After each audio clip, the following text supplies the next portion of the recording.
À Panem 360, j'ai l'insigne honneur de parler avec Isabelle Bozzini.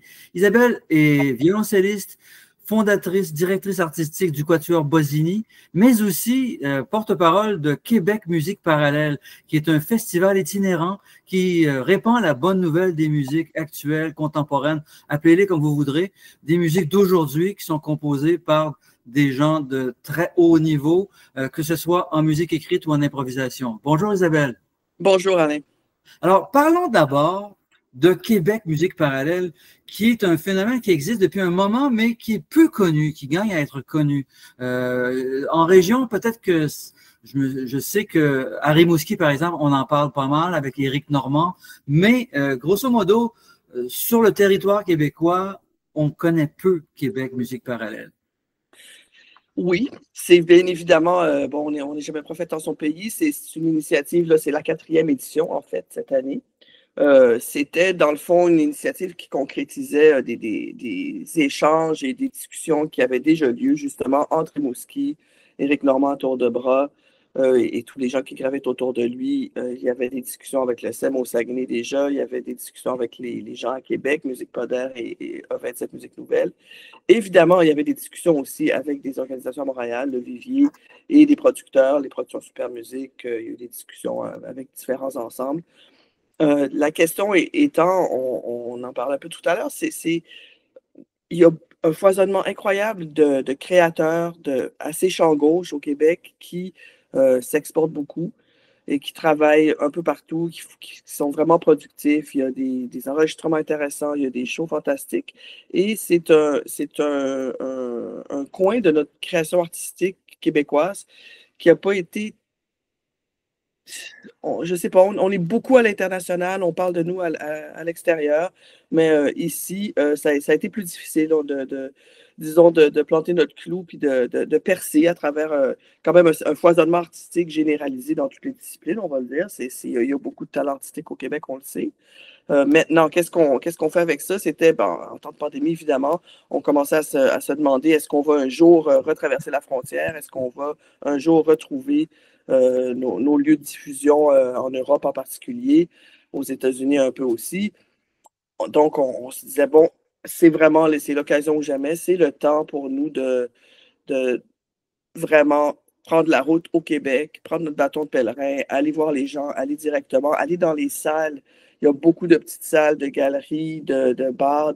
On va dans les SMAC, un peu à droite, à gauche. On va aussi dans des salles officielles, évidemment, la salle des Jardins TELUS à Rimouski, le SEM au Saguenay. Donc, c'est vraiment de dire, on essaye d'aller un peu partout, puis de créer cette habitude-là, puis d'aller vers les gens, parce que tu viens de le dire, l'initiative est peu connue, mais la musique et les musiciens et les artistes sont peu connus ici chez nous. Je pense que c'est vraiment une question, il faut le faire, il faut y aller, il faut rencontrer les gens, il faut être patient, il faut susciter des passions et des curiosités, comme Paname le fait avec aussi une richesse de contenu parce qu'il y a un foisonnement musical incroyable. Bien évidemment, Montréal, mais il faut aussi, surtout ça, on ne peut pas en faire plus à Montréal, il y en a déjà trop à Montréal. En région, il y a beaucoup de belles initiatives, mais il y a des endroits où, je ne dirais pas, c'est pas un désert culturel, ça serait vraiment réducteur de dire ça, mais disons que l'offre va pas partout. L'offre n'est pas aussi ouverte. Et je pense que le public, en fait, pas je pense, je le sais parce qu'on les a rencontrés, ces gens-là. On a joué à Albertville dans un tout petit bled où il y a un artiste, Gaze, qui est un artiste qui fait aussi de l'art sonore ou de la recherche un peu, qui a un studio, qui veut présenter des choses, qui est retourné dans son patelin après avoir passé des années à Québec. Et il organise des événements. Et oui, bon, évidemment, on ne joue pas pour 350 personnes dans un village de 250. Mais les gens sont venus, les gens ont aimé ça, les gens étaient curieux.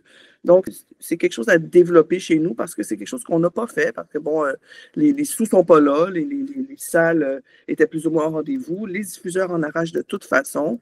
Ce qu'on leur propose, nous, on ne peut pas leur permettre de faire des grosses billetteries dans les grandes salles. Donc, qu'est-ce qu'on fait? C'est quoi? C'est l'œuf ou la poule. Donc, on a décidé que nous, on allait acheter des poules pondeuses, puis on allait les amener un peu partout, puis voilà.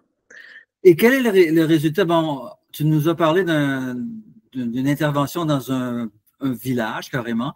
Mais évidemment, vous devez conquérir les villes du Québec, les petites villes, donc toutes les régions. On sait qu'il y a un foisonnement à Rimouski, surtout à cause d'Éric Normand. Mais Oui, à Québec, bien sûr, à Montréal, absolument. Mais ailleurs, comment ça se ben, passe? ça se passe, écoute, c'est une étape à la fois. Qu'est-ce que tu veux qu'on y fasse? On court partout, les sous ne sont pas nécessairement là. C'est de rencontrer un après l'autre un diffuseur. On va à Gatineau. On a une entrée maintenant chez la Galerie Diamond, qui sont très réceptifs, très accueillants, qui ont un studio, qui font Radio Hall. On a joué, nous, l'année dernière, en live à la radio. Ça faisait des années que ça ne s'était pas fait, bien sûr, puisque Radio-Canada ne le fait plus.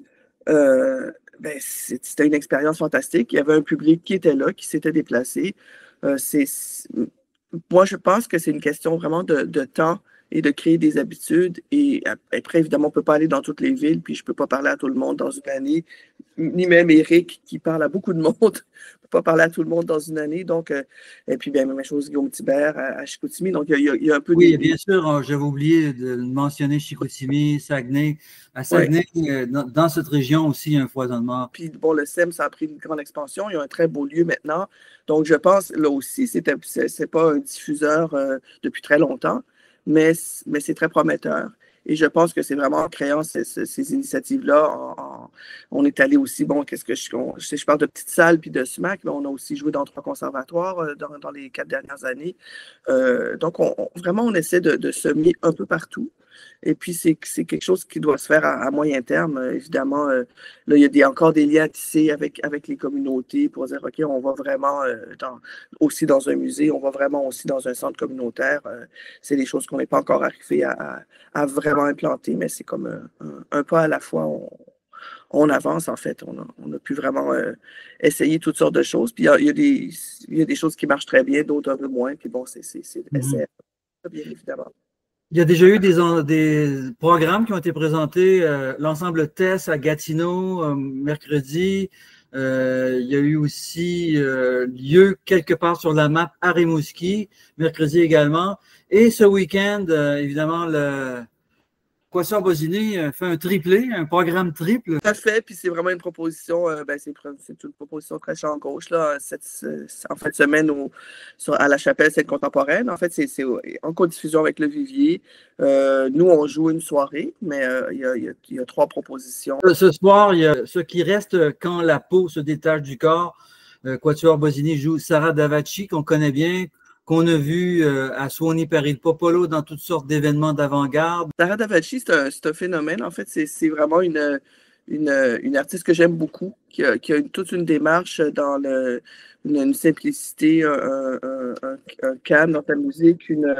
Elle crée disons, une nouvelle manière d'écouter, si je peux dire ça comme ça. Ça permet vraiment, on a besoin, on en parle aussi tantôt, là, on est bombardé, on a tellement de messages, de communication, les réseaux sociaux. On a besoin de s'asseoir puis d'écouter, de faire le vide pendant 1 heure. Et puis, bon, la musique de Sarah Davachi nous amène là. Vraiment, elle nous permet de concentrer, de focusser, puis partir ailleurs. Moi, j'appelle ça un partage quand on joue ces musiques-là.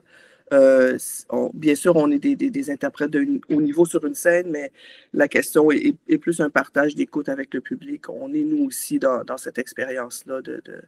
Ouais. Et si on parle du programme de samedi maintenant? Le programme de samedi, alors on répète la proposition du SEM, qui est une installation performative, ce qui va être vraiment très belle et intéressante. On peut voir les visuels là, sur le site de la Chapelle. Et il va y avoir après ça une création de Pierre-Yves Martel avec les musiciens de E27. Donc Pierre-Yves Martel sur scène avec 2 musiciens de Québec. Ça risque aussi d'être assez intéressant. C'est une proposition où Pierre-Yves s'est inspiré là, du travail de John Cage. Et j'ai très hâte d'entendre ça. Ça va être aussi présenté à Rimouski vendredi. En fait, donc, Québec Musique Parallèle, c'est ça aussi. Le 4 au soir, il y a un show à Rimouski avec Pierre-Yves.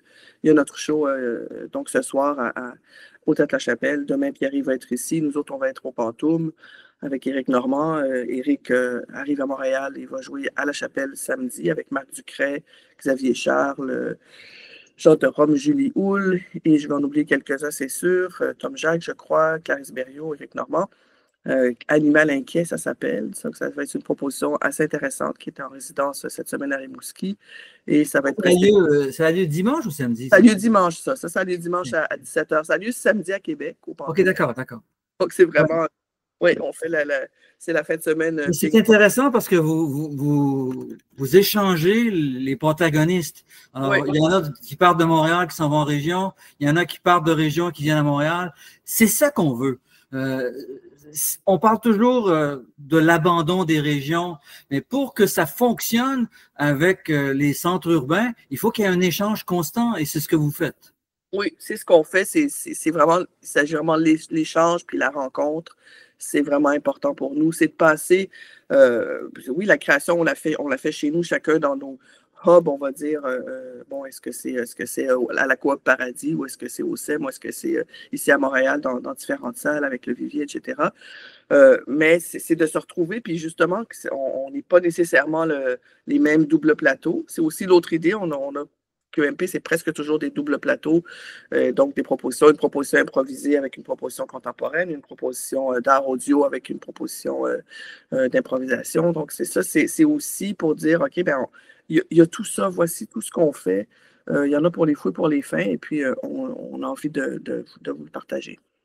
Et ce dimanche, ben, vous travaillez avec Marc Ducret, qu'on connaît comme guitariste de jazz. On le connaissait surtout et on le connaît encore aujourd'hui comme un excellent guitariste de jazz qui, tout à coup, se met à la musique contemporaine, ou enfin, c'est un terme qu'on haït de plus en plus, la musique contemporaine, parce que ça rebute beaucoup de monde qui ne savent pas que la partie plus clinique, un peu plus austère, est vraiment derrière nous, ou fait partie d'un corpus assez minoritaire dans ce qui se passe actuellement.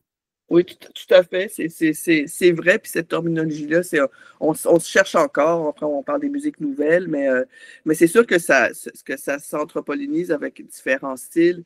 Les improvisateurs, là, on parle, c'est bon, Éric Normand, mais Jean de Rome, c'est aussi un excellent jazzman. Oui. Éric vient aussi par la bande d'ailleurs. C'est juste que ça devient de plus en plus exploratoire. On mixe les genres, on travaille ensemble, on s'inspire, on se limite pas. On ne se cantonne plus à aucune chapelle quelque part. Et puis ça vraiment, c'est libérateur et ça fait du bien. Et je pense que c'est vrai pour les musiciens, les artistes qui ont cette occasion-là, mais ça nourrit évidemment aussi le public, en tout cas, on l'espère, parce qu'il y a comme une liberté qu'on se permet. Puis, Et qu'est-ce que Marc Ducret et Jean de Rome font dans un tel projet, dans un tel programme? Ils ne font pas qu'improviser. De toute façon, ce sont des compositeurs. Jean de Rome compose des structures complexes. C'est loin d'être chorus, improvisation, thème. Tout à fait. Écoute, pour bien te dire, j'étais pas la petite souris dans leur salle de répétition cette semaine à Rimouski, mais très certainement, ils vont avoir des propositions des différents musiciens et des structures assez fortes. Xavier Charles, c'est aussi un excellent. Bon, est-ce qu'il compose, je ne sais pas, mais oui, dans les structures, tu avais vu dans les arbres, je pense, l'année dernière avec la bande aussi de Norvégiens, c'est magnifique. C'est des musiciens qui ont une richesse à proposer. Et puis, ils collaborent. C'est sûr que là, ils ont fait une semaine ou 10 jours de résidence ensemble. Ils vont nous arriver avec une proposition très certainement extrêmement solide et oui, très élaborée, ça c'est sûr. Et puis, avec les influences respectives de chacun là-dedans. Donc, un week-end complet au Théâtre La Chapelle. Oui, un week-end complet au Théâtre La Chapelle qui va être très stimulant, je pense, et qui lance évidemment. Bon, c'est quand même notre deuxième activité de l'année, mais disons, dans la vraie année, quand c'est pas la mi-août, c'est le lancement de notre saison 24-25. C'est la veille. On est assez content aussi de ce 5 ans, presque 5 ans maintenant de Québec Musique Parallèle. On travaille là-dessus dans notre 3e décennie d'existence. On commence à trouver qu'il y a des choses à faire aussi, puis des initiatives à prendre qui sont hors de juste le quatuor. Donc, on est vraiment content aussi que ça t'interpelle et que tu viennes nous en parler. Super. Et d'ailleurs, Québec Musique Parallèle va se poursuivre après ce week-end intense. Il y a le 16 octobre, Géo plus LP à Saint-Jean. Donc, ce n'est pas strictement Québec, mais il y a Nouveau-Brunswick Musique Parallèle aussi, puisque c'est à Saint-Jean, Nouveau-Brunswick, le 16 octobre. Il y a une rencontre Halifax, Québec, à Rimouski qui est prévu le 17 octobre, qui est fort intéressant. Halifax aussi est une ville relativement petite, mais foisonnante culturellement. Et le 18 octobre, il y aura Garcia Marchesti à Québec, Labyrinthe d'une ligne. Le 18 octobre, ici et maintenant à Chicoutimi, et donc, etc., etc. Et il y en a pour les fous et les fins jusqu'au 25 octobre. Oui, tout à fait. C'est 17 soirées, la plupart en plateau double. C'est beaucoup d'artistes. Ça vient, en effet, on a plusieurs Européens, mais beaucoup de Canadiens d'un peu partout. Puis il y a des mix aussi quand on est au Pantoum ou quand on est dans le Festival des musiques de création. Il y a des plateaux doubles avec, bon, il y a Erika Engel qui est dans la programmation. C'est pas nous qui l'avons programmé à QMP, mais c'est en soirée avec un des artistes QMP. Mais donc, ce que Erika Engel fait en ce moment, c'est très expérimental. Absolument. Ça s'inscrit parfaitement dans ça. Oui, on rejoint vraiment, ben, du côté champ gauche, on rejoint toute une gang aussi qui sont dans le rock expérimental. Et puis ça, c'est plus intéressant pour moi que rester dans les choses académiques. Puis je pense que le public est plus prêt d'entendre ça. Puis, ouais.